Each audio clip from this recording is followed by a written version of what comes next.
नमस्कार. मराठी साम्राज्य या यूट्यूब चॅनलवरती तुम्हा सर्वांचं सहर्ष स्वागत करतो.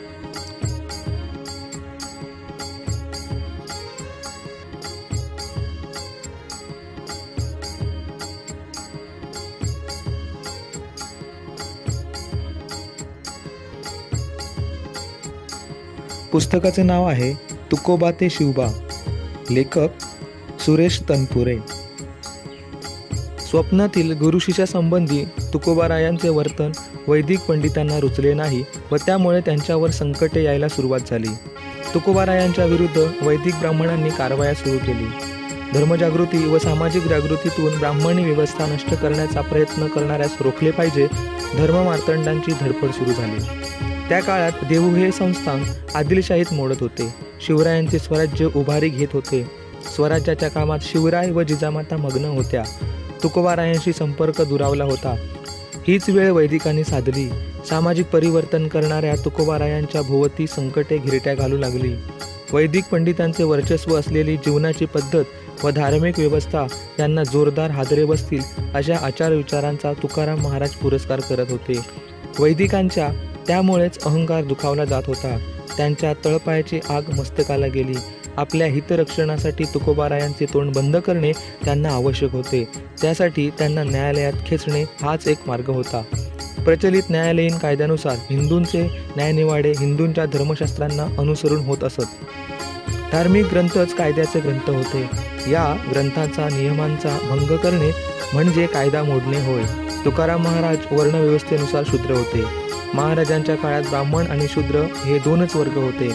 महाराजांना शूद्र ठरवून वेदांचा अधिकार त्यांना नाही. अभंग घोकण्याचा किंवा लिहिण्याचा अधिकार नाही. कोणी ब्राह्मणोक्त ब्राह्मणावर टीका करणे हाही दोष लावला. धर्मशास्त्रानुसार पाप ठरविले गेले. वाणी, मार्ग, शय्या आणि आसन याबाबत शूद्राने आर्यांशी बरोबरी करण्याचा प्रयत्न केला असता त्याला काठीने बडवावे. गौतम सूत्रानुसार असाच नियम सांगितला आहे. आसन, शयन, बोलणे आणि मार्ग या बाबतीत जो शूद्र द्विजांशी बरोबरी करण्याची इच्छा करेल त्याला काठीने मारावे वा शिक्षा करावी. आणि या नियमानेच मंबाजीने तुकाराम महाराजांना काठीने मारहाण केली व न्यायालयात खेचले. शूद्र तुकाराम महाराजांनी वाणीच्या द्वारे ब्राह्मणांशी बरोबरी केली. त्यांच्या आचारविचारांचा निषेध केला होता. त्यांच्यावर टीका करत होते. म्हणूनच न्यायालयात खेचून त्यांच्यावर आरोप ठेवण्यात आले. पैकी वेदांचा अधिकार शूद्रास नाही व त्याचे लेखन स्पष्टीकरण करणे गुन्हा आहे. दुसरा असा की ते शूद्र असल्याने ब्राह्मणांकडून पाया पडून घेण्याचा अधिकार त्यांना नाही. धार्मिकतेच्या नावाखाली तुकाराम महाराज धर्मद्रोह करीत आहेत. त्यांचे भजन, कीर्तन, अभंग लेखन बंद पाडले पाहिजे असा निर्णय वैदिक पंडितांनी घेतला. कवित्व न करण्याचा आदेश देऊन शूद्राने वेदाध्ययन करता कामा नये. महाराजांची शिक्षा म्हणून घर व दुकान रात्रीच्या अंधारात लुटले गेले. सर्वच सनातनी धर्ममार्तंडांनी न्यायालयाला हातात घेऊन सर्वांत मोठी शिक्षा दिली. ज्या क्रांतिकारक विचारांचे अभंग लिहिले ती गाथाच बुडविण्याचा रामेश्वर भट्टांनी आदेश दिला. गाथा बुडविण्याची रामेश्वर भट्टांची आज्ञा त्यांनी निमूटपणे सहन केली असेही नाही. उलट त्या शिक्षेच्या विरुद्धही ते उठले होते. परंतु त्यांची ती लढाई एकाकी ठरली. वैदिकांनी धर्मशास्त्राचा आधार घेऊन मदत करू पाहणाऱ्या गोरगरीब लोकांचा मार्ग बंद केलेला होता. त्यांच्या मनात जरी हळहळ वाटत होती तरी ते तुकाराम महाराजांना संरक्षण देऊ शकले नाही.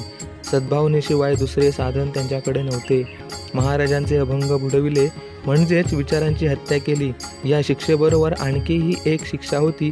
ती म्हणजे नवीन अभंगही लिहायचे वा रचायचे नाही. अभंग लिहिणे व रचणे यावर बंदी घालूनही लोकांनी पुढाकार घेतला. ज्यांना ज्यांना अभंग पाठ होते त्यांनी बंदी हुकूम मोडून म्हणायला व लिहून ठेवायला सुरुवात केली. महाराजांच्या गाथेतील बुडविलेली काही पाने पाण्यावर तरंगत काठास लागली व तीच मस्तक धारण करून पुन्हा लिहिली गेली. यालाच जनसागरात तरणे असे म्हणतात. एका विचाराचा होणारा अनर्थ पुन्हा माघारी फिरला. संघर्ष विझला नाही, पुन्हा घुमसत राहिला. महाराजांनी जनसागराच्या रेट्याबरोबर पुन्हा नवीन अभंग लिहिणे सुरूच ठेवले. दुर्जनांनी त्याच्या कथा कीर्तनात अडथळे आणण्याचा प्रयत्न केला. अभंग बुडवूनही हा क्रांतिकारक संत थांबत नव्हता. ज्यांना समाज प्रबोधनच आपलं कार्य मान्य नाही अशी माणसं आपला घात करतील असं महाराजांना वाटत होते. मला संपविण्याचा कट करतील ही शंका व्यक्त करताना ते म्हणत असत, लावून कोलित माझा करीतील घात, ऐसे बहुतांचे संधी सापडलो खोळेमधी. पाहतील उणे तेथे देती अनुमोदने, तुका म्हणे रिघे पुढे नाही झाले धिंगे. एखादे षड्यंत्र वाकट करून काही जण घात करण्याची शक्यता त्यांना वाटत होती व त्याची संधीही ते शोधतील असा ठाम विश्वास त्यांना होता. तरीही तुकोबारायांच्या क्रांतीची पार्श्वभूमी अत्यंत स्पष्ट होती. ज्या लढाईत ते उतरले होते ती अन्यायाविरुद्धची होती. लोकजागरणासाठी माझ्या ध्येयापासून कितीही आघात झाले तरी हटणार नाही या भूमिकेची होती. भीत नाही आता आपुल्या मरणा, दुःखी होता जनान देखवे. तुका म्हणे नाही आघाताचा वारा, ते स्थळी दातारा ठाव मागे. या अभंगातून ते स्पष्ट करीत की माझ्या मरणास मी अजिबात भीत नाही. कितीही संकटे आली तरी माझ्या विचारापासून मी हटणार नाही किंवा माघार घेणार नाही. माझ्या बांधवांवर जी दुःखे कोसळतात ते पाहून मी व्याकुळ होतो आहे. त्यांच्या सुटकेसाठी वैचारिक परिवर्तन सुरूच ठेवणार. धर्मातील पाखंड मुळापासून उपडून टाकण्याचे रणशिंगच त्यांनी फुंकले होते. वैदिकांच्या मनात सुडाचा वणवा पेटला. आपल्या हितसंबंधांच्या आड येणाऱ्या तुकोबारायाचा काटा काढण्याचा विचार या लोकांनी केला. तुकाराम महाराज फाल्गुन वद्य द्वितीयेच्या पहाटे अदृश्य झाल्याचे लोकांच्या ध्यानात आले. त्याच्या आदल्या दिवशी धुळवड असते व धुळवडीच्या आदल्या दिवशी पौर्णिमेस होळीचा दिवस होता. त्यांना जर खरोखरच वैकुंठ गमन करायचे असते तर धुळवडीसारख्या मद्यपान व मांसाहार करून लोकांच्या वर्तनात नियंत्रण नसणाऱ्या दिवशी कसे केले? त्यांना वैकुंठ गमन करायचेच असते तर एकादशीसारखा दिवस निवडला नाही. कारण काल्पनिक वैकुंठ गमन दाखवून त्यांचा मृत्यू अलौकिक दाखविण्याचा प्रयत्न केला गेला व तो सफल झाला. त्यांचा मृत्यू नैसर्गिक नव्हता की अपघाती स्वरूपाचा नव्हता, तो निसंशयी घातपाती स्वरूपाचा होता. धुळवडीच्या वाईट दिवशी या महान संताचा अंत केला गेला. एक महाप्रलय थबकला पण त्यांच्या विचाराचा अंत झाला नाही. सत्याच्या मार्गाने जाणाऱ्या प्रत्येक व्यक्तीच्या मनात तुकोबाराया जागृत आहेत. तेच लाखो तुकोबा बनून जगात त्यांचे विचार पसरवतील. त्यांचे क्रांतिकारक विचार शिवबांच्या ठिकाणी प्रकट झाले. पुढचा संघर्ष शिवरायांच्या हातात होता. जगद्गुरू संत तुकाराम महाराजांच्या क्रांतिकारक विचाराने प्रेरित झालेल्या छत्रपती शिवरायांनी स्वराज्यात सामाजिक परिवर्तन केल्याचे दिसून येते. स्वराज्य निर्मितीचे पहिले पाऊल म्हणजे समता व एकता एकत्र येऊन काम केल्यामुळे राष्ट्र बळकट होते. हे जाणून सैन्यामध्ये 18 पगड जातीत वृत्तीवाचक मराठा एकत्र केला. सर्वसाधारण शिवकाळात 2 वर्ग दिसून येतात, एक पंतांचा व दुसरा संतांचा. यावेळी वारकरी संतांच्या वर्गामध्ये सर्व जाती जमातीच्या व इतर धर्माच्या जनसमूहाचा समावेश होता. या संत कवींनी जातपात मानतात अशा ब्राह्मण पंतोजीवर कोरडे ओढले होते.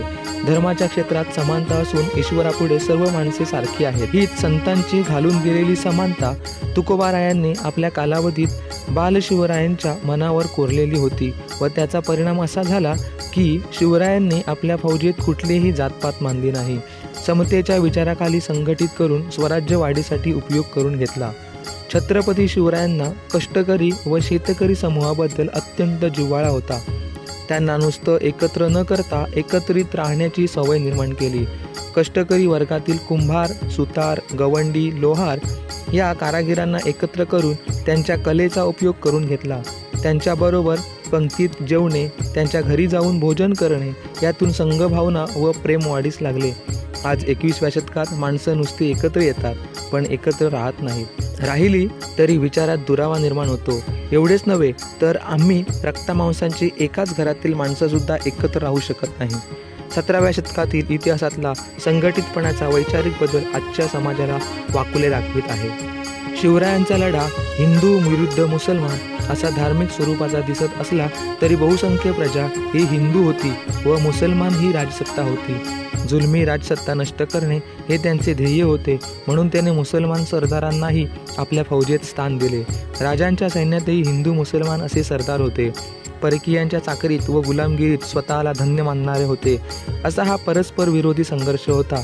म्हणूनच शिवरायांनी तो धार्मिक न करता जातपातीला महत्त्व दिले नाही व स्वराज्य वाढवत राहिले. संस्थापक म्हणून शिवरायांनी कुठलाही भेद न करिता सुद्धा परकीयांच्या चाकरीत असणाऱ्या मराठा सरदारांनाही एकत्र करण्याचा प्रयत्न केला. काही ठिकाणी तो यशस्वी झाला व काही ठिकाणी अयशस्वी झाला. पण या सगळ्यांचा शिवाजी महाराजांना विरोध होत असे दिसत नाही, कारण मोगलांच्याकडे राजे जाधवराव, उदाराम देशमुख ही मराठा ब्राह्मण सरदार चाकरीला होते. विजापूरच्या आदिलशहाच्या चाकरीत मुधोळचे घोरपडे, मोरे, सावंत, मोहिते, दळवी, सुर्वे, निंबाळकर इत्यादी मातब्बर मराठा मंडळीही होती. शिवरायांच्या विरुद्ध परकीयांच्या चाकरीत असल्याने त्यांना लढावे लागत होते. त्यामुळे त्यांच्या डोक्यात स्वतंत्र राज्य अथवा स्वराज्य स्थापनेचा विचार आला नाही. शहाजी राजांनी संकल्पच केला व जिजाऊंच्या सोबतीने 2 आघाड्यांचे राजकारण करून तो यशस्वी केला. शिवछत्रपतींच्या स्वराज्याचे खरे शिल्पकार व गुरु हे खऱ्या अर्थाने त्यांचे मातापिता होते. त्यांच्या जीवनावर जसा तुकाराम महाराजांच्या विचारांचा प्रभाव होता तसाच शिवरायांच्यावर पडला. त्यात समतेचे स्वराज्य उभे राहिले. राष्ट्रीय भावनेच्या सामर्थ्याची जाणीव शिवाजी महाराजांना करून दिल्यामुळे स्वराज्यात हिंदुस्थानातील सर्व जाती जमातींच्या आणि विविध धर्मपंथांच्या लोकांचा समावेश झाला होता. ब्राह्मण, प्रभू, मराठे, कुणबी, तेली, माळी, महार, मांग, कोळी, तांबोळी, मावळे, मुसलमान, 12 बलुतेदार या सर्वांना शिवरायांनी हाताशी धरले होते. यामुळे स्वराज्यातील जनतेत एकोपा वाढला व सर्व जाती समूहाच्या जनतेने त्यांना पाठिंबा दिला. जनतेच्या पाठिंब्याशिवाय शिवरायांनी केलेले अद्भुत विजय प्राप्त करणे त्यांना शक्य नव्हते. जावळीची मोहीम, शाहिस्तेखानावरील हल्ला हे सगळे विजय डोळे दिपून टाकणारे होते. ज्याच्या पाठीमागे जनशक्ती नसते ते मात्र लष्करी तयारीचा देखावा करतात. आज जसे नेतेगिरी करणाऱ्यांना जनतेचा पाठिंबा मिळत नाही म्हणून कार्यकर्त्यांच्या सहाय्याने पाठिंब्याचा देखावा करतात. परंतु शिवाजी महाराज व त्यांचे सेनापती जेव्हा मोहिमेवर जात असतील तेव्हा तेथील जनतेकडून त्यांना कसलाही अडथळा आला नाही. शिवरायांच्या सैन्याकडून सर्वसामान्य शेतकरी व गरीब रयतेला कसलीही झळ पोहोचत नव्हती. उलट रयत त्यांचे स्वागत करीत असे.